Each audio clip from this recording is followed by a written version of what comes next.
بسم اللہ الرحمن الرحیم۔ السلام علیکم ورحمۃ اللہ وبرکاتہ۔ سامعین کرام، آج کی اس مختصر سی ویڈیو میں متقی لوگوں کی صفات سورہ البقرہ کی آیات کی روشنی میں بیان کرتا ہوں۔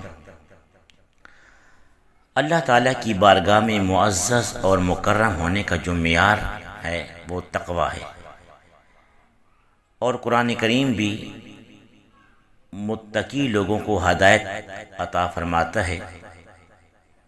متقی لوگوں کی صفات جو سورہ البقرہ کی ابتدا میں بیان کی گئی ہیں، ان میں سے پہلی صفت ہے الذین یؤمنون بالغیب، کہ وہ غیب پر ایمان رکھتے ہیں۔ غیب کسے کہا جاتا ہے؟ غیب ہر اس چیز کو جو ظاہری حواس کی رسائی سے بلند اور عقل کی سمجھ سے بالا تر ہو، یعنی انسان اپنی عقل سے اور اپنے ظاہری حواس سے نہ پہنچ سکتا ہو۔ مثلا وحی ہے، فرشتے ہیں، قیامت ہے، جنت، دوزخ، قبر کے حالات اور خود اللہ پاک کی ذات۔ یہ وہ حقائق ہیں، یہ وہ ذاتیں ہیں جن کو ہم خود اپنے ناقص عقل کے ذریعے یا ظاہری حواس کے ذریعے نہیں پہچان سکتے، لیکن ہمارا ایمان ہے کہ اللہ تعالیٰ کی ذات ہے جو ساری کائنات کا نظام بنانے والی ہے اور اس کو چلانے والی ہے۔ اسی طرح آخرت کے امور، جنت، دوزخ، قیامت، پل صراط، ان سب پر ہمارا ایمان ہے۔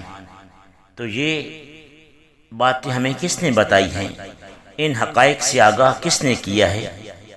وہ ایک ہی صورت ہے کہ ہمارے آقا و مولا حضرت محمد الرسول اللہ صلی اللہ علیہ وآلہ وسلم نے ہمیں ان کے بارے میں بتایا ہے، اور ہمارا پختہ یقین ہے کہ یہ وہ امور غیبیہ ہیں جو حقائق پر مبنی ہیں۔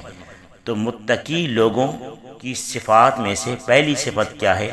کہ وہ غیب پر ایمان رکھتے ہیں۔ ان امور غیبیہ پر جب ہمارا ایمان پختہ ہوگا، قبر کی فکر ہوگی، آخرت کے منازل پر ہمارا یقین ہوگا، تو پھر کافی حد تک ہم اپنے دامن کو گناہ سے بچا سکتے ہیں۔ دوسری صفت کیا ہے؟ دوسری صفت یقیمون الصلاۃ، وہ نماز قائم کرتے ہیں۔